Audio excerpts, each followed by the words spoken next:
What does a software engineering career look like? What are the different levels that are present in a software engineer's career, and what comes after SDE3? What are the different roles, responsibilities, work, and salary at each of these levels? And how does one get promoted in their career? If you are ever so slightly interested in software engineering as a career, then this video is absolutely right for you. This is your host Soumyajit Bhattacharya, and welcome back to another video in my channel. Before starting, I must say the like target of today's video is 1.5 thousand likes. So go ahead and smash the like button, subscribe to the channel if you have not already, hit the notification bell, and share this video among each and every one of your friends and peers that you know. Now, without further ado, let's get started.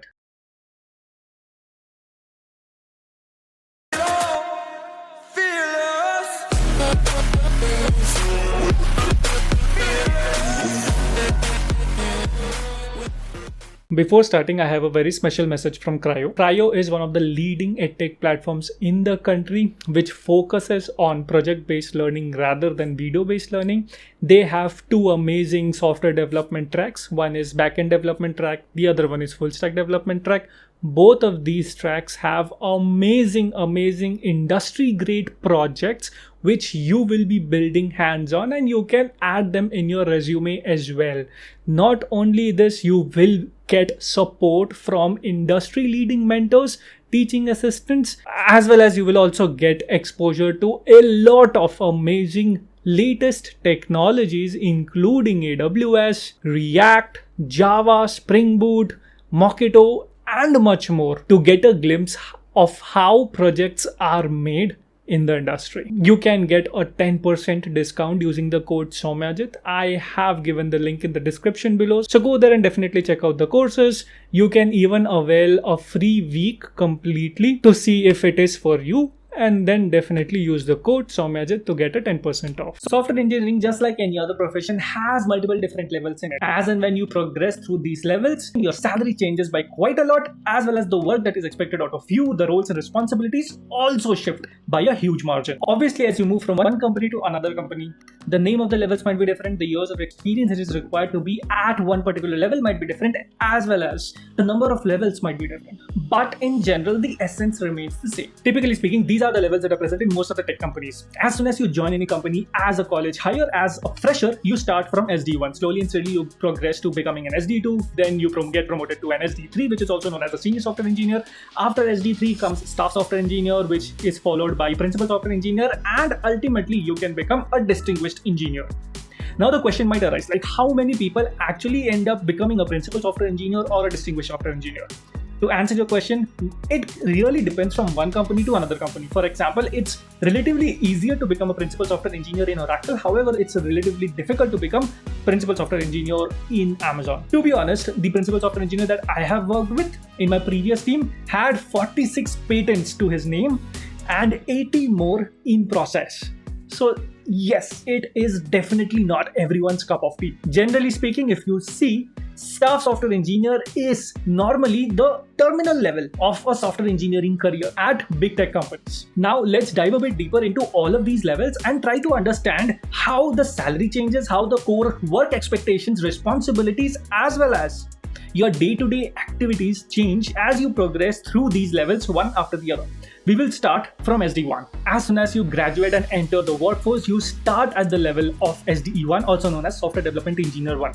हाँ, अलग अलग companies में इस level का name अलग हो सकता है. For example, in some of the companies it is known as member technical staff, in some of the companies it is known as associate member technical staff, some of the companies it is also known as software engineer 2. For example, in case of Google and Walmart, the levels start at software engineer 2.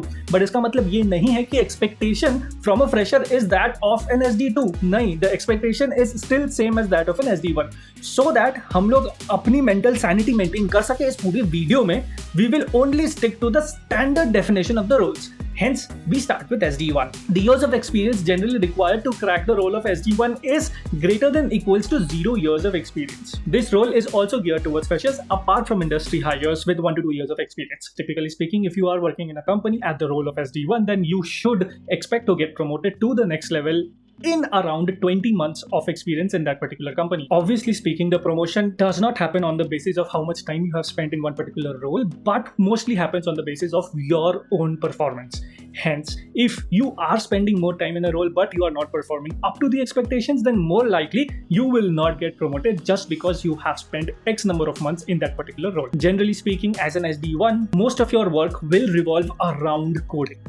Hence the interviews. If you see the interviews of SD1s across different companies, they are more focused around DSA, coding, as well as problem solving, because these are the major things that you will be responsible for in your day-to-day work. You must have heard about low-level design, high-level design, and so on and so forth, but as an SDE1, your primary responsibility is to take the design that is given to you and convert the said algorithm into production ready code, and hence the stress in all of the SD1 interviews on coding and problem solving. Does this mean as an SD1 you will never be doing low level design and high level design in your day-to-day work? The answer is no, that's not the case. As I said, your promotion will depend upon your performance, and typically speaking, in the industry, you only get promoted once you start working consistently at the next level, which means once you start consistently working at the level of an SDE2 for a period of, let's say, 6 months, is only when you get promoted. And to work at the level of an SDE2, obviously you would have to take on all the challenges, all the things that an SDE2 generally performs in their day-to-day work in order to get promoted. Your day-to-day work as an SDE1 will generally revolve around supporting the application that is already present in production, that is of paramount importance. Apart from that, you will be responsible for researching about different technologies, writing production ready and optimized code for the products that you are working on, as well as interacting with different people that are responsible and related to the product that you are working on, so that you can learn and grow in order to get promoted from SDE1 to the next level, which is SDE2. Apart from doing all the responsibilities that are expected out of an SDE1, you should also take on more design-based challenges. You should be actively contributing towards the design reviews that happen in the team. You should be doing design, both low-level as well as high-level design, with all the design principles to build products. Apart from that, you are also expected to actively contribute towards code reviews and mentoring new hires and interns. If you showcase these responsibilities properly for a period of, let's say, 5 to 6 months, then you can definitely expect to get promoted. Generally, in many of the companies, you are the driver of your career. So if you want to get promoted, then you have to have that conversation with your manager and showcase all the data points that you have collected that showcases that you are already working at the next level. As a new hire SDE1, the expectation is that you will make mistakes. The expectation is that you will require some amount of hand-holding, as well as you will not know things in depth, in detail, and that is okay, because that is something that is already expected out of an SDE1, that these things will happen. Now coming to the level of SDE2, the expectation out of any new hire at the SDE2 level is drastically different than what we just heard for an SDE1. In case of an SDE2, you are expected to be independent, as well as it is expected that you will not require any handholding. Now, this does not mean that you cannot reach out for help. You can definitely reach out for help. But if there is a solution available, it is expected that more often than not, you yourself should be able to reach to the solution. From a technical competency perspective, it is expected that you will be super good in low-level design as well as high-level design. This is because right from the start, right from day one, you will be entrusted with building products at scale by employing all the techniques and all the skills that you have learned in your past experience with respect to system design. You are expected to perform all the roles and responsibilities that an SDE1 performs flawlessly, which means you will be supporting production applications, you will be researching about the code that you will be writing, you will be contributing by writing meaningful optimized codes, you will be consistently doing code reviews, design reviews, as well as you will be responsible for making architectural decisions for your team. As an SDE2, you typically become owners of different products that your team is building, which doesn't necessarily mean that you will be developing each and everything in those products that you own. However, it certainly means that you will be knowing everything that is going on with respect to the products that your team is building, as well as you will be knowing what all things and improvements that you can do in order to make the product better day in and day out. You will be entrusted with ambiguous problems to solve. What do I mean by ambiguous problems? These are those problems जिसका straightforward solution है नहीं. And you will be entrusted to talk with the different senior engineers that are present in the team, to talk with the business of the team, get the requirements, understand the requirements properly, and correspondingly propose solutions to solve it. Generally speaking, the years of experience for an SD2 role is somewhere greater than 2 years of experience. इस particular role का कोई upper limit नहीं होता है. I have seen people with even more than 10 years of experience as well working as an SD2. Similar to an SD1, to get promoted as an SD2, you have to show that you are working at the level of an SDE3 for at the very least 6 months. As an SD3, the expectation out of that role is remarkably different than that of an SD2 and SD1. As an SD3, you are generally the senior member of the team. All of the people in the team, including your managers, look up to you. Your work no longer is limited to the scope of your team, but in general gets expanded to the scope of your organization. You will be responsible for making architectural decisions, for influencing architectural decisions all across your org.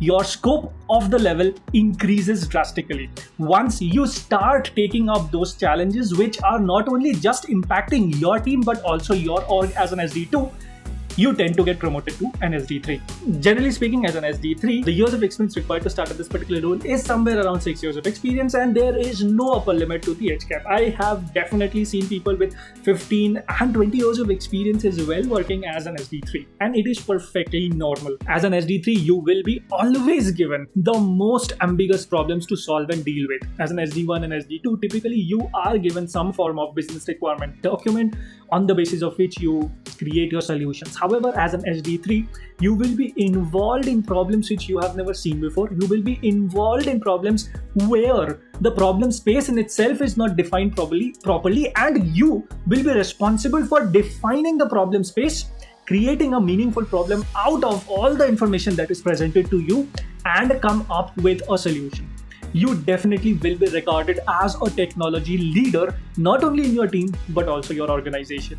You will be owning key technology components across your organization and will have good amount of influence and impact on them. From your day-to-day work perspective, there are some teams in which as an SD3 you are still expected to support applications in production, and there are certain teams in which you are not expected to support applications in production. So it completely depends from one team to another. As an SD3, you are expected to be a force multiplier, which essentially means that not only you will be doing your work, absolutely that's the case, but apart from that as well, you should have enough influence across your team so that you can make other people as well to meaningfully contribute towards the work that you are doing. ये बहुत ही ज़्यादा important हो जाता है as an SD3. आप कैसे बाकी लोगों से भी आपका काम करा सकते हो, because that's how you will be able to drive meaningful changes across teams. From a compensation perspective, as an SD1, generally speaking, in most of the product-based companies, the compensation range varies between somewhere around 15-17 lakhs per year to around 30-35 lakhs per year. As an SD2, in most of the product-based companies, the compensation range varies around 40-45 lakhs per year to around 80 lakhs per year. As an SD3, the compensation varies from somewhere around 1 crore per year to around 1.7 crores per year. All of the compensations that I have talked about here, they are yearly compensations, which is the yearly salary that you will be getting in 1 year. As and when you progress through different levels, right? From an SD1 to SD2 to SD3, the salary also increases exponentially. So much so that the principal engineer salary can even cross 2.7 crores per year in India. And as a result, the work, the responsibilities, the type of work, the expectations, the roles, everything drastically changes. I really hope that I was able to put some light around the entire software engineering career. Now, you might say that after becoming an SD3, after becoming a staff software engineer, what does one do in their careers? Now, it is an extremely personal opinion, and definitely speaking, it will change from one person to another. What I have seen typically is that many a times people do end up taking positions like Chief Technology Officer, positions like Director of Engineering in smaller startups in order to progress their careers based upon individuals' interests. Sometimes people do end up staying in their company itself. Sometimes people do end up getting to the role of principal software engineer, and so on and so forth. There are a lot of ways in which a particular person can progress. Not only this, in most of the companies as well, there are parallel tracks with respect to engineering and management. So certain times people also transition from an engineer to becoming an engineering manager and then grow in that particular level as well. I really hope that you found this video extremely meaningful. If you did, then smash the like button. The like target of this video is 1.5,000 likes. Subscribe to the channel if you have not already. Share it among your friends and peers as much as possible. It will definitely help each and every one a lot. Do comment down below what different kinds of videos you would want me to make. I'll gladly make them. This is Soumyajit, bidding goodbye. Das Vidanya. You're a superhero.